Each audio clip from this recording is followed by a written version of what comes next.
Nang utusan ni Michael na pakawalan siya, sumunod ang werewolf, pagkatapos nito ay umatras ng ilang hakbang at sinabi ng bida na anuman ang itawag ni Austin sa kanya, hindi niya ibibigay ang A-rank medicine dahil ang organisasyon ay may sariling mga patakaran at ang gamot na ito ay makukuha lamang sa pamamagitan ng pagkumpleto ng sapat na misyon. Pagkatapos ay hiniling niya sa werewolf na pakinggan ng maigi ang kanyang susunod na mga salita. Naghintay siya ng kanyang tanda ng pagsang-ayon, nagpatuloy si Michael sa pagsasabing ang pangalan ng kanilang organisasyon ay Judges. Ito ay nilikha ng isang makapangyarihang tao sa ilalim ng pamumuno ng kanyang amo. Mayroong 12 zodiac leaders at siya, ang Rooster, ay isa sa 12 zodiacs. Nagtanong si Austin kung gaano kalakas ang amo ng organisasyon mismo kung ang isang malakas na tao tulad ni Michael ay isa lamang sa mga pinuno.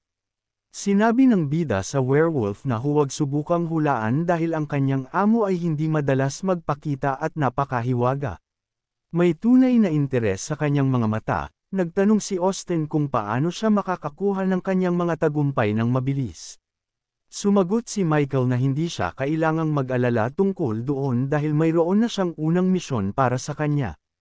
Itinuro niya ang werewolf sa harap niya, sinabi ng bida na gagamitin niya ang kanyang pagkakakilanlan bilang Young Master of the Olympus Company upang maghanap ng impormasyon tungkol sa Blue Pill. Nagtanong si Austin ng may pagkalito kung ano ang Blue Pill na ito na kailangan niyang malaman, kung saan sumagot si Michael na di umano'y ang pill na ito ay maaaring magpapataas ng lakas ng isang tao, kaya siya dumating sa lungsod na ito upang malaman ang mga kapangyarihan sa likod ng bagay na ito. Nang marinig ang mga posibilidad na ibinibigay ng pill na ito, nagliwanag ang mga mata ni Austin na may tunay na interes. Sinabi niya na ito ay tunay na isang kahangahangang bagay, dahil ito ay nakapagpapataas ng lakas. Nang makita ito, sinampal ng bida ang werewolf, sinabihan siyang huwag magtago ng masamang ideya, pagkatapos ay sinabi niya sa kanya ang tungkol sa isang bayani na gumamit na nito at aksidenteng nakasakit ng isang inosenteng tao. Sa sumunod na sandali, bumalik si Austin sa pagiging tao at kinamot ang kanyang bagbog na ulo, nagtanong kung sino ang bayani na nakasakit sa inosente. Sinabi ni Michael sa kalmadong boses na ito ay isang A-rank hero mula sa Olympus Company, ang Ice Adventurer. Nagulat si Austin nang marinig ang pangalan. Hindi siya makapaniwala na ang lalaking laging nagpapakita ng katapangan ay sa katunayan isang drug addict. Ang pagtataka ay mabilis na naging masayang ngiti nang sabihin ni Michael na pagkatapos niyang makahanap ng kapakipakinabang na impormasyon, magkikita sila muli dito at pagkatapos ay bibigyan siya ng kakayahang D-rank. Idinikit ang kanyang palad sa kanyang dibdib, sumigaw si Austin na gagawin niya ang kanyang makakaya. Pagkatapos nito, tumalikod ang bida at nagtungo sa labasan. Pagbalik sa ulirat, huminto siya at inamin na lubos niyang nakalimutan ang isang mahalagang bagay, ang epekto ng gamot na ininom ng binata ay tumatagal lamang ng 1 linggo, at naaayon dito, kailangan ni Austin na tapusin ang gawain sa loob ng linggong iyon. Ang mga salitang ito ay nagdulot ng matinding pagkabigla sa binata, at ang deadline ay lubos na nagpababa ng kanyang tiwala sa kanyang mga kakayahan. Paglabas ng gusali, lumayo si Michael at nakakita ng walang laman na lugar, nagpalit ng anyo, at nagpalit ng kanyang karaniwang damit. Ngayon ay mayroon siyang day off, kaya nang makabili ng Coca-Cola, nagpasya siyang maglakad-lakad sa paligid ng lungsod. Naglalakad lang siya sa harap ng isang newspaper stand nang makita niya ang isang anunsyo na nakadikit dito. Nagulat si Michael at huminto at nagsimulang basahin ang nakasulat. Nakasulat doon na si Aniket ay naghahanap ng isang lalaki na nakasuot ng itim na balabal at isang puting rooster mask sa kanyang mukha. Kung sino man ang may anumang impormasyon, pinakiusapan silang tumawag sa nakalistang numero.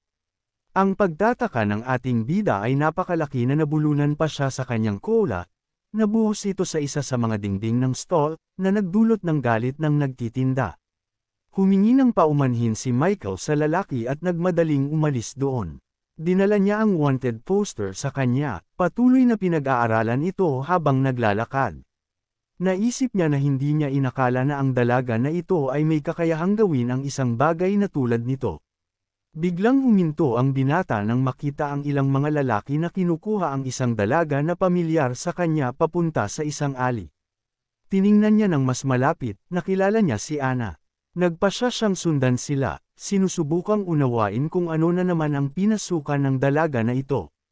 Nang marating nila ang isang dead end, lumayo si Ana mula sa mga lalaki at sa dalaga na nakatayo sa tabi nila at nagtanong ng may inis kung sino sila at kung ano ang gusto nila sa kanya. Sumigaw si Edward nang may inis na dapat niyang itigil ang mga laro na ito at ibalik lang ang talam ng kanilang young master habang maayos pa silang nagtatanong. Bilang tugon sa mga salitang ito, sinabi ni Ana na wala siyang ideya kung ano ang sinasabi nila. Hindi niya nga alam kung paano humawak ng sandata at nagtanong kung bakit niya kakailanganin ang isang uri ng talam. Malinaw na nauubos na ang pasensya ng lalaki.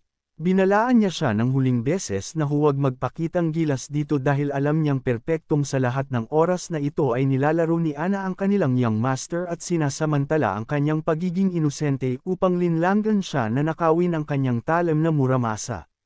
Kumunat ang noo ni Michael nang marinig ang pangalan ng talam. Narinig niya na ito ay isang maalamat na sandatang S-rank, at kung talagang hawak ito ni Ana, hindi niya ito madaling maalis. Ang dalaga mismo ay umiwas ng tingin at matapos suriin ang mga salita ng lalaki, napagtanto niya na ang talam na kanyang ninakaw ay talagang may halaga. Pagkatapos, sinabi niya sa isang inosenteng boses na hindi niya naiintindihan kung sinong binata ang tinutukoy nila at na dapat ay nagkamali sila sa pagkuha sa kanya bilang iba. Nagulat si Michael sa kung gaano kaina ang depensa ni Ana. Sasabihin agad ng sinumang dumadaan, sa sandaling marinig siya, na ninakaw niya ang talam ngunit ayaw niya itong ibalik.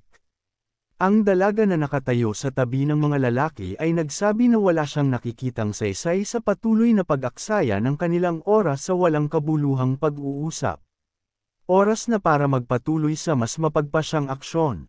Sinundan ni Edward ang kanyang mga salita at hinugot ang kanyang espada mula sa kaluban, humakbang ng mapagpas siya patungo kay Ana.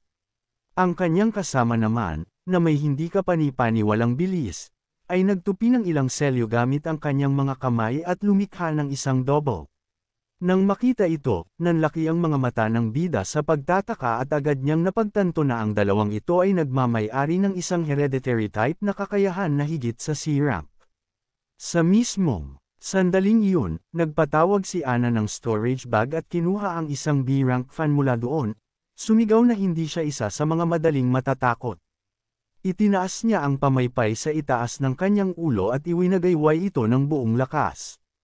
Ang nagresultang bugzo ng hangin ay hindi kapani-paniwalang malakas at agad na napatumba ang mga lalaking lumalapit sa kanya. Hindi napigilan ni Ana na samantalahin ang sandaling ito at, gamit ang kanyang pamaypay, siya ay lumipad sa himpapawid, tumatawa ng masaya. Pinanood ni Vita ang dalaga na lumayo, nakakunot ang kanyang mga labi sa inis. Hindi niya maaaring hayaang makatakas ang magnanakaw ng ganoon lang. Kaya naman, isinaaktibo rin niya ang kanyang kakayahan. Ilang sandali pagkatapos, ganap na nagbago ang kanyang anyo. Nagbago siya sa Mistress of Snow. Kasabay ng kanyang pagbabago, nagbago rin ang panahon at nagulat si Ana nang makita ang malinaw na kalangitan na agad na nababalutan ng madilim na ulap at bumabagsak na puting nyebe mula doon. Napagtanto ni Michael na ang sitwasyong ito ay nagiging mapanganib at, para makasiguro, nagpasya siyang magpalit sa isang rooster costume. Ibiniling ni Ana ang kanyang tingin sa dalaga sa ibaba nang mapansin niya ang mga snowflakes na lumilipad patungo sa estranghero sa napakabilis na bilis. Nang makapag-ipon ng sapat na kapangyarihan, nagpatawag si Vita ng isang snow typhoon. Sa sumunod na sandali, isang malakas na agos ng snowflakes ang damaloy patungo kay Ana na lumulutang sa hangin.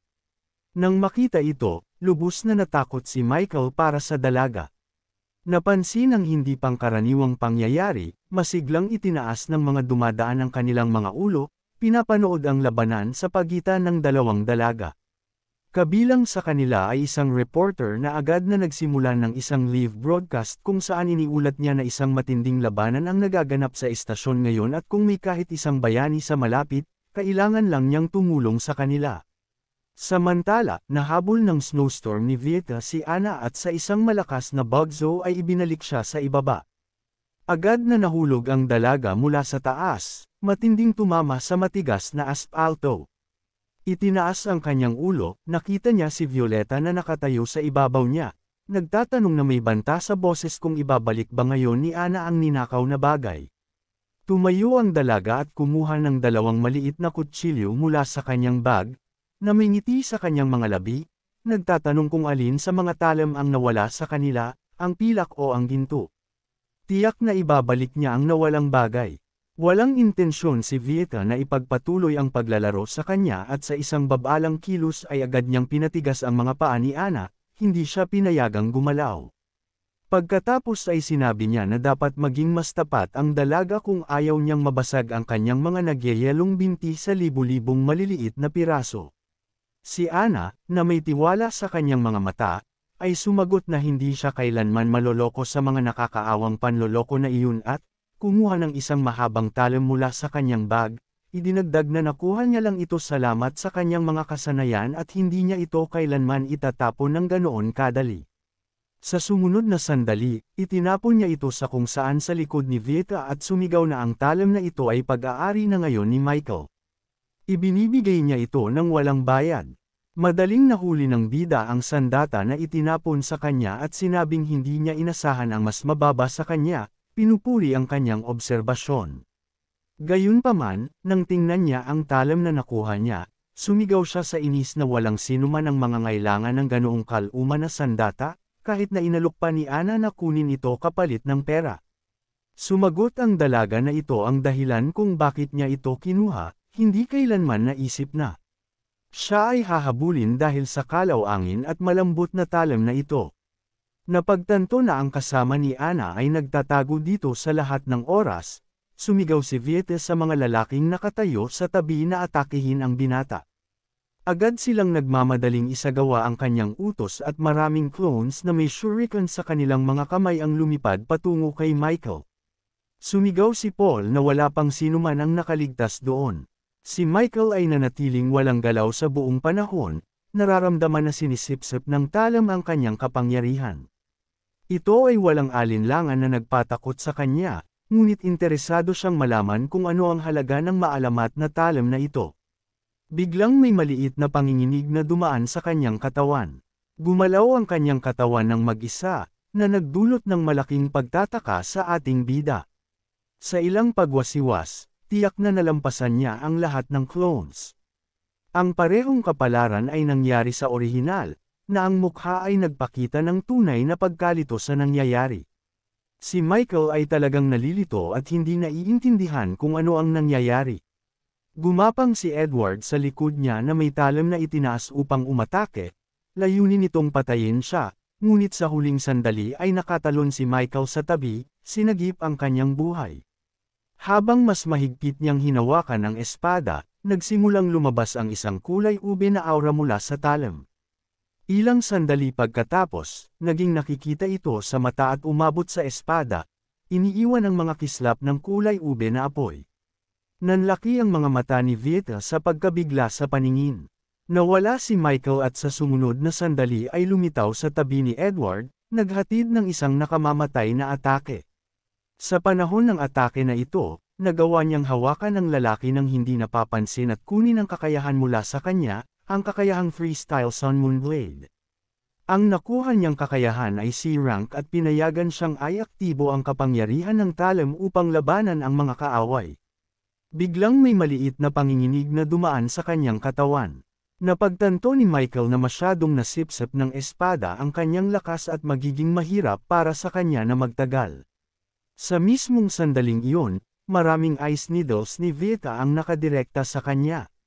Pagpihit niya, napagtanto niya na hindi lamang siya makakaiwas dito, kundi malamang ay kailangan niyang gamitin ang kakayahang revival na nakuha niya dati.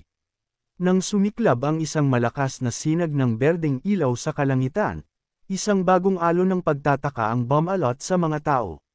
Lahat ng ice needles ay napunan agad ng hindi man lang nakarating sa ating bida. Hindi rin mas mababa ang pagkabigla ni Michael nang makilala niya ang Light of Despair sa sinag na dumaan. Nagulat si Ana nang mapansin ang paglitaw ng tamad na espadachim na si Edgar, na lumitaw kasama ng espadachim. Humakbang pasulong ang espadachim at tinitingnan si Vita, sinabi na maaari nilang baliwalain ang kapangyarihan ng kanilang grupo sa 6th area ngunit hindi ang rebelyon na naglakas loob silang ayusin sa 1st area.